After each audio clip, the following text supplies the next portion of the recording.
Welcome back and thanks for joining me. Please like, share, and subscribe to my channel as always. And I really appreciate all of the new subscribers I got, which really surprised me. I thought I'd get a bunch of subscribers because I had a bunch of stuff from the off-road record games.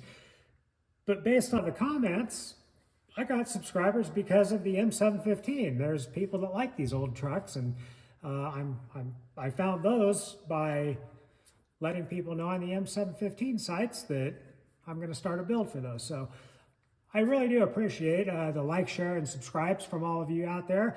And I also like talking to people on the comments. So if there's something you see, hit the comment, talk to me, ask me a question. I'm happy to answer them. So the M715, let's talk about what kind of combinations I want to do to modernize it. First thing is, underneath the leaf spring suspension, I'm probably going to leave it leaf spring for now. The reason I'm going to do that is it'll carry a lot of weight. My plans are I'm going to use this to pull the gooseneck and do some light to moderate four-wheeling. It's kind of got a cool factor to it. I still like the real utilitarian look when you see these driving down the road. The other thing on the suspension, once I have modern axles in it, if I decide to change my mind later and link and coil this, it's no big deal. The axles are already there, cut a couple brackets off and go to town with some weld. Up from that, transmission transfer case. Now remember, these had that divorced transfer case and the T98 4-speed. I want to be able to drive it on the highway, very comfortable, at about 80 miles an hour. So, first thing is I am going to do a married transfer case. Initially, I was going to do the 241C, but since my wife is going to four-wheel this, and I know what she can do with the skinny pedal, I'm going to put an Atlas in this and be done with it. Second thing is the manual transmission, I think, fits the motif of this, so I'm going to go NV4500. Now let's talk power plant. I have always been a fan of big block Chevys, and that's just my personal taste. I've had some friends of mine tell me you ought to throw a Cummins in there, and I don't want it. I want a big block. I'm out of big blocks right now, so nothing I own has a big block in it, so I need one. And I initially thought about doing a 454 because they're easy to come by. And I kind of hem-hawed around that a little bit. And a friend of mine who does a lot of truck part outs and engine swaps and sells LS engines to people all over the country, happened to tell me he has an 8.1 sitting in a pickup that no one seems to want. So I went out and fired it up. Low mileage, only 100,000 miles on it. It doesn't smoke, I let it warm up. And by the way, if you're gonna go look at used engines and you're not gonna rebuild them, try to start them up, try to let them run normal operating temperature, make sure they don't overheat and blow stuff out the coolant and kill mosquitoes out the back. Make sure they're a good engine if you're buying it as a good engine. So I was pretty confident after I ran this 8.1 that that'll work. So I wheeled and dealed with this guy a little bit, and the easy button kind of hit on some of this, and I'll tell you why that in a minute, but he went ahead and pulled it.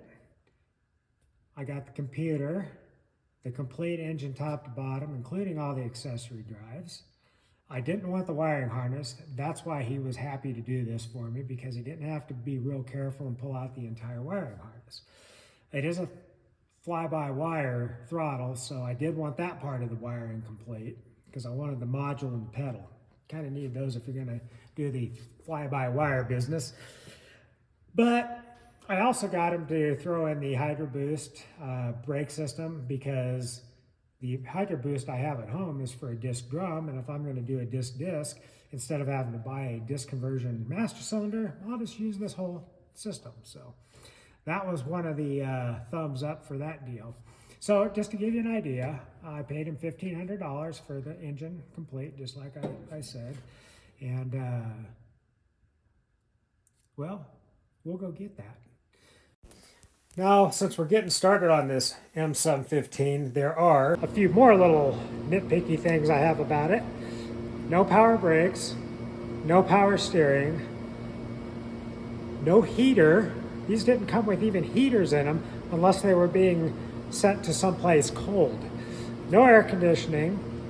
The seats look like a folding chair with some canvas put on them. So I'm going to make it comfortable to ride in, comfortable to drive, and be able to get there quicker than 45 miles an hour. Okay, we're on our way to pick up. Have to wait for traffic. On our way to pick up a big block Chevy here. That big block Chevy being an 8.1 liter. You ask why the 8.1? I ask why not. Well, this is the 8.1. Got her picked up, got it back to the shop. It's all complete. I've got a pile of parts in addition to the 8.1, like that Hydro Boost and stuff. But these 8.1 liters are a little bit different. It's kind of a hybrid between an LS and a traditional engine. The top end has cathedral heads. They've changed the firing order so that it rotates just like an LS. The bottom end on these big blocks is a 4-bolt main, but it is not like an LS. These are a true V engine. The crankshaft actually sits below the bottom of the block. Well, I just did want to point out real quick, I put a lift in this last year. And this lift is an extra wide, extra tall, 12,000 pound. And I say extra wide because it's 120 inches between the posts, which really comes in handy when you're backing a trailer between the posts and lifting some piece of junk off of it, which I tend to do. I got this lift used, which was really a cool deal. The guy I got it from was upgrading his lifts to a little bit different power supply because his power goes out at his shop about 4 times a week and no power, no lift. So his are battery backup lifts now. And I took this one off his hands and he and I installed it one weekend. So I'm pretty happy about this. This will be the first full build I do on this lift. I think it's probably the first build I'm going to do on a lift ever. I don't think I've ever used a lift for a complete build. When I had my shop 20 years ago, we used our lifts to make money, so I couldn't tie up a lift for months on end trying to play with some toy. Anyway, I'm pretty excited about this. Like I said, I'm going to go with an NV4500, so I found one in a 97K 2500, so I went ahead and bought the truck. Now, sometimes that's advantageous, but let me talk to you a little bit about that. So, I collect parts when I'm looking for pieces to do one of these builds on. And when I say I collect parts, if I stumble across someone on like Marketplace or on a Craigslist ad or something like that, and they've got what I want and it's a price I'm willing to pay, I'll buy it. But most of the time I'm too cheap and I want to try to figure out how to get a little bit of gain on the system. So when I started looking for parts for the Army truck here, I again started looking for the parts or for whatever those parts came in. Well, I stumbled across a 97 Chevy full-size truck, 4-wheel drive, had an NV4500 in it and a 241, both of which worked. I could test drive them onto the trailer, but that's about as far as the rod-knocking engine would make it.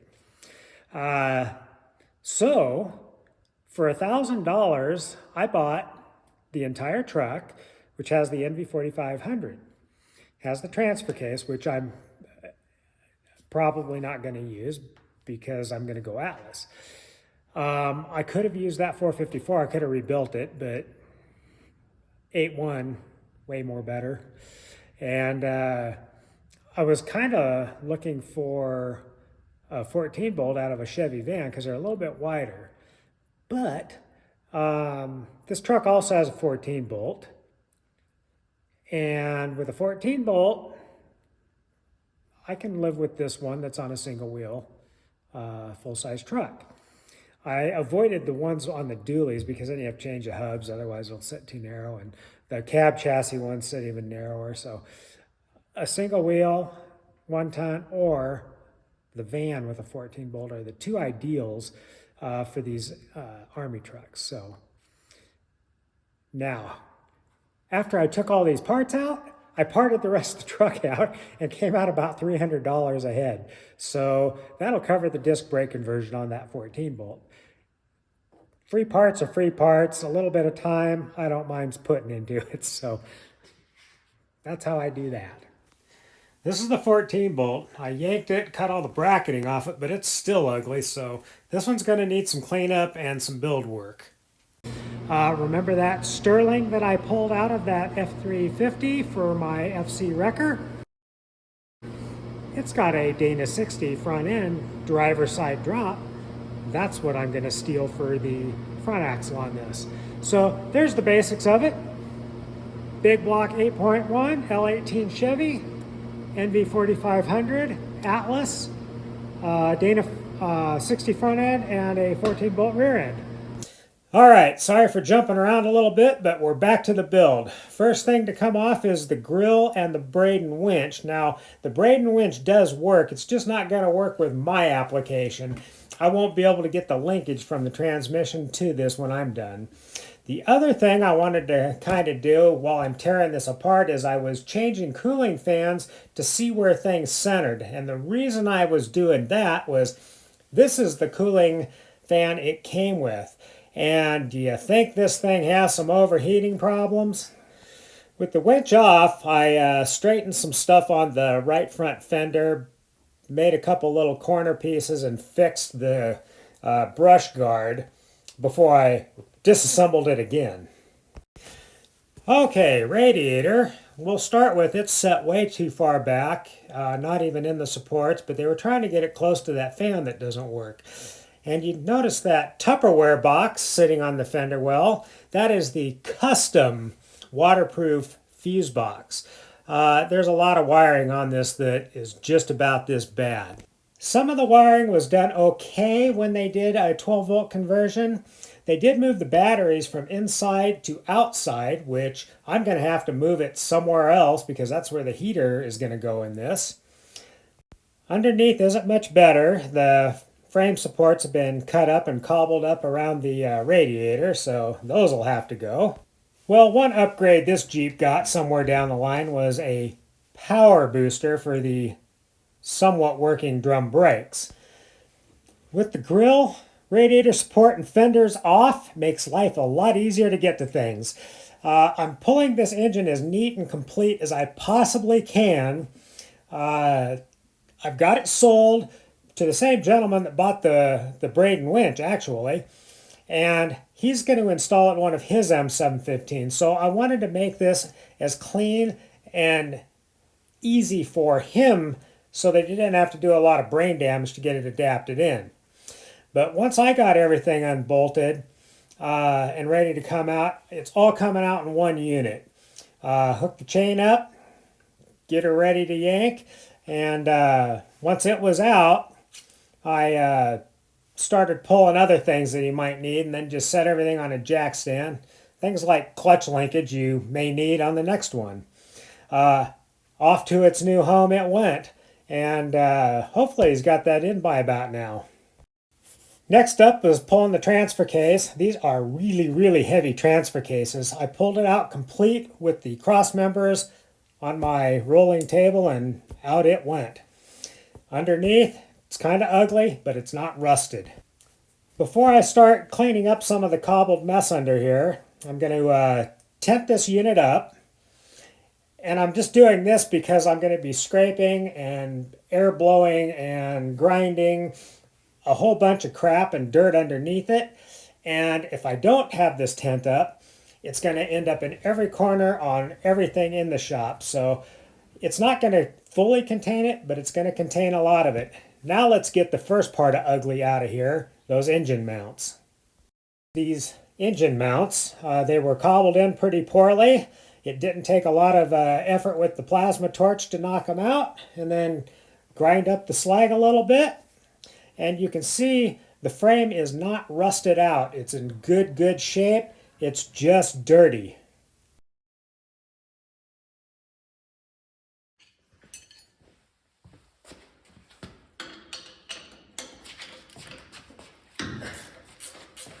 It may be surprising I'm taking these shocks off.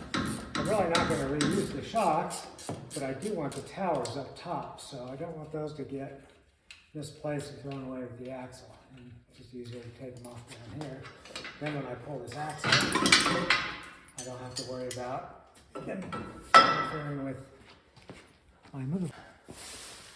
I could just cut these, but sometimes having a little extra piece of something around may come in real handy.